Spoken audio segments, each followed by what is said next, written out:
একটি ত্রিভুজের কোণগুলোর অনুপাত 2:5:3। ত্রিভুজটির ক্ষুদ্রতম কোণটির বৃত্তীয় মান কত? এটা তোমাদের বইয়ে হচ্ছে উদাহরণে দেওয়া আছে 274 পৃষ্ঠাতে। ওকে, তো আমি এটা বলে দিচ্ছি, তোমরা উদাহরণটা করবে। আর এটা বলছে কি, এটা এক্সারসাইজের 7 নম্বর অঙ্কটা, এক্সারসাইজ 20। একটি ত্রিভুজের তিনটি কোণের অনুপাত দেওয়া আছে 2:3:4। তাহলে ত্রিভুজটির বৃহত্তম কোণের বৃত্তীয় মান কত? ধরে নাও এরকম এইভাবে একটা ত্রিভুজ আছে, এদের মান দেওয়া আছে 2:3:4 এই অনুপাত দেওয়া আছে। এবার বৃহত্তম কোণটার বৃত্তীয় মান তোমাকে বের করতে বলেছে। তাহলে তুমি মানগুলোকে তুমি রেডিয়ানও ধরেও করতে পারো, ঠিক আছে, 2x 3x 4x রেডিয়ান ধরেও করতে পারো, অথবা ষষ্ঠিক পদ্ধতিতে ধরেও করতে পারবে। তা আমি ষষ্ঠিক পদ্ধতিতে ধরে করে দিচ্ছি, ঠিক আছে। ধরি আনসার কত বললাম, এক্সারসাইজ 20, ত্রিকোণমিতি হচ্ছে 20 চ্যাপ্টার, 7 নম্বর অঙ্কটা। ধরি ত্রিভুজটির কোণগুলির মান হলো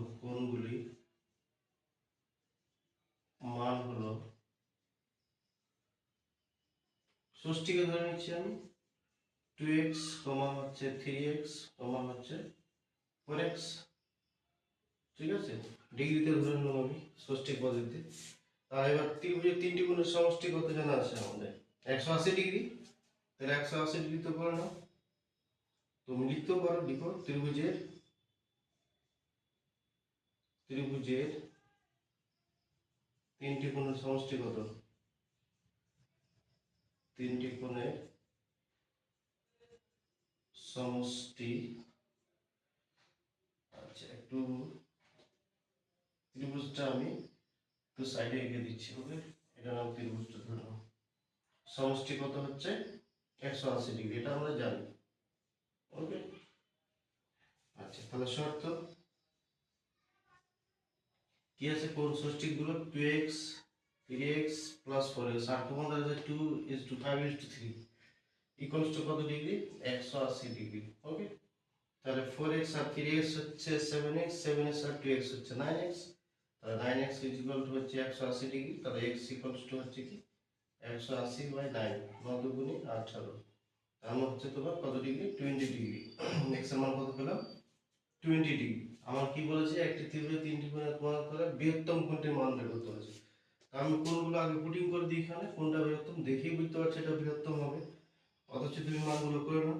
তাহলে 2x, x এর মান কত? 20। তাহলে 2 × 20 মানে হচ্ছে 40 ডিগ্রি। তারপর হচ্ছে 3x মানে হচ্ছে 3 × 20 60 ডিগ্রি। আর একটা হচ্ছে আমার 4x, তাহলে 4 × 20 ডিগ্রি ইকুয়ালস টু হচ্ছে 80 ডিগ্রি। তাহলে 80 ডিগ্রি তোমার বৃহত্তম কোণ হচ্ছে 80 ডিগ্রি।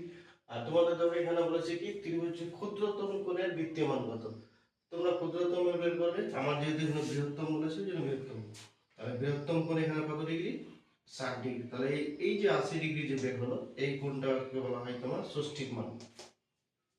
এবার আমরা ষষ্ঠিক মানটি, তার ষষ্ঠিক মান অনুসারে প্রশ্ন করে কোণটির ষষ্ঠিক মান কত বৃহত্তম। তাহলে ষষ্ঠিক, এগুলো প্রত্যেকটা ষষ্ঠিক মান 40 ডিগ্রি, 60 ডিগ্রি, 80 ডিগ্রি। তাহলে ষষ্ঠিক মান কত? বৃহত্তম ষষ্ঠিক মান হচ্ছে 80 ডিগ্রি। এটা পেয়ে গেলাম। তাহলে বৃহত্তম কোণটির বৃত্তীয় মান বের করবো। বৃহত্তম কোণটির বৃত্তীয় মান কত হবে? দেখো 1 ডিগ্রি সমান আমরা কত জানি? π/180। তাহলে 80 ডিগ্রি সমান কত? তাহলে π/180 × 80।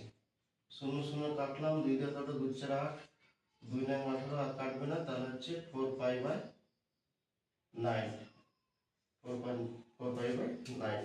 এটা হলো তোমার आंसर, ঠিক আছে। যেহেতু বৃহত্তম কোণটা বের করতে হবে।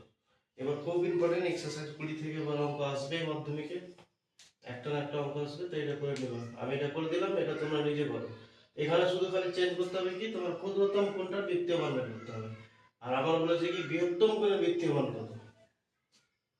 পরীক্ষার সময় খেয়াল রাখতে হবে কিন্তু, বৃহত্তম বলেছে না ক্ষুদ্রতম বলেছে না, সবগুলোর ষষ্ঠী বৃত্তীয় মান নির্ণয় করেছে, এটা একটু দেখবে। ওকে।